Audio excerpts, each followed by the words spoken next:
There's a president sandwiched between Theodore Roosevelt and Woodrow Wilson, who I'd argue, if this president wasn't there, the country takes a much, much different path.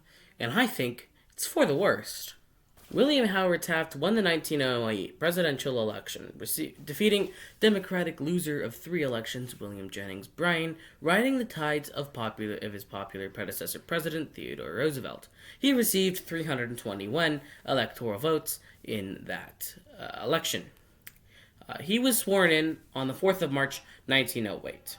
And due to a winter storm that froze most of Washington, he was actually sworn in the Senate chambers and not at the Capitol, as was customary. Right after the RNC, Taft met with Roosevelt to discuss which cabinet members Taft would keep. It turned out to only be Secretary of Agriculture James Wilson and Postmaster General George von Langerke-Meyer, who was transferred to the Navy Department. Early into Taft's term, his wife Nellie suffered a stroke, and William had to nurse her and teach her how to speak again. That took about a year.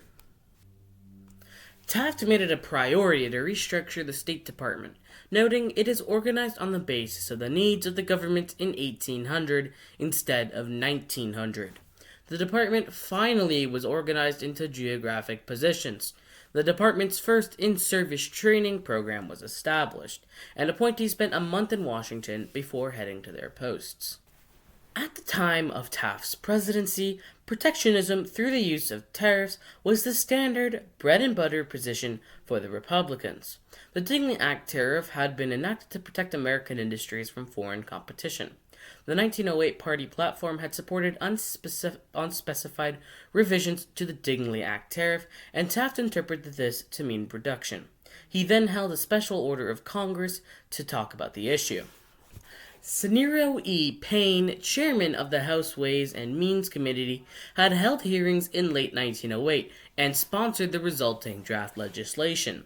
On balance, this bill reduced tariffs slightly, but when it passed the House in April 1909 and reached the Senate, the chairman of the Senate Finance Committee, Rhode Island Senator Nelson W. Aldrich, attached many amendments raising rates. This outraged progressives such as Robert La Follette from Wisconsin, who urged Taft to say that this bill was not in accord with the party's platform. Taft refused, angering them. Taft insisted that the most imports from the Philippines be free of duty. This became known as the Payne-Aldrich Tariff Act, which was controversial right from the beginning, and according to Mr. Beat, is the worst thing Taft did after signing that bill into law on August 6, 1909.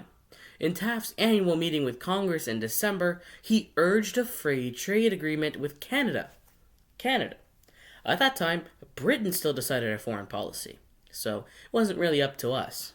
In July of 1911, Prime Minister Sir Wilfrid Laurier's cabinet was deadlocked over the issue, and I just feel very strongly about this Prime Minister, being a Canadian and all, idiots in Canada voted out Sir Wilfrid Laurier in favor of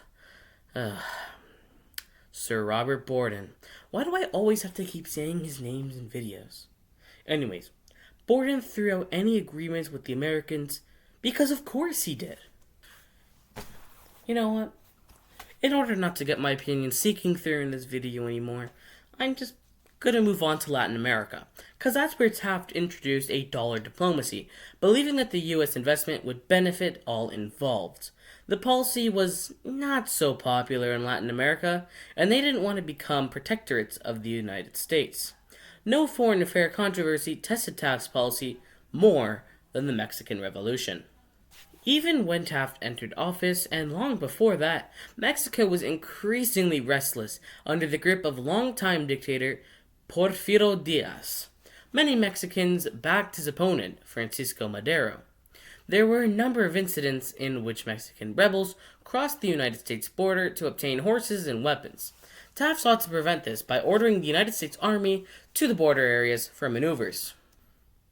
Taft told his military aide, Archibald Butt, that, quote, I am going to sit on the lid and it will take a great deal to pry me off. He showed his support for Diaz by meeting with him at El Paso, Texas, and Ciudad Juarez, Chihuahua.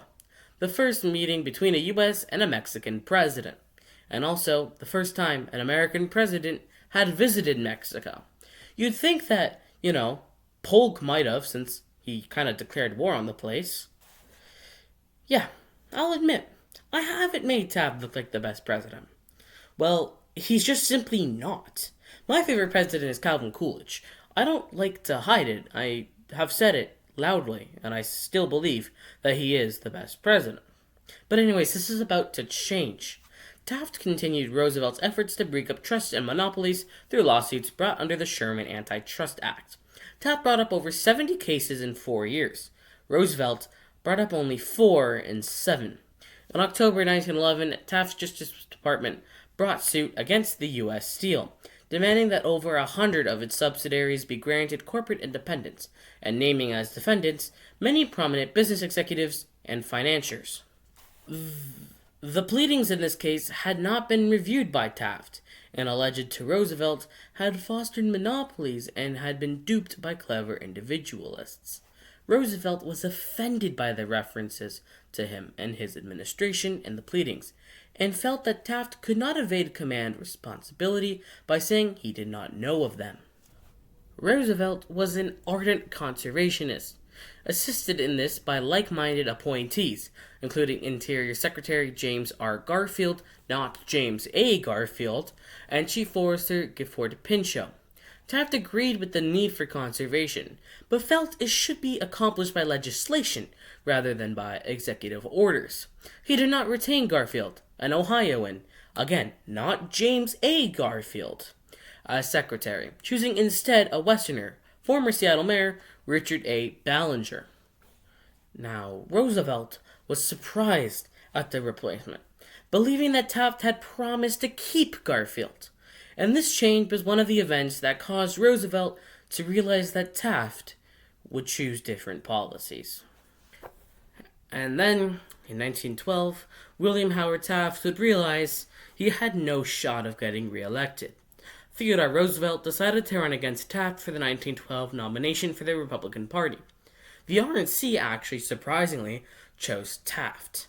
Roosevelt then walked out of the convention, creating his own progressive party. This split the Republican vote, and it ended up giving the election to... Wilson? And, well, there you have it. That's William Howard Taft's presidency in less than about 8 minutes. So I really hope you did enjoy this one, and I hope I was able to change your mind about President Taft. Next, I think I'll have to do President Coolidge, because he's ranked like 30th or something. That's insane. Anyways, yeah, he didn't get stuck in a bathtub. Anyways, bye.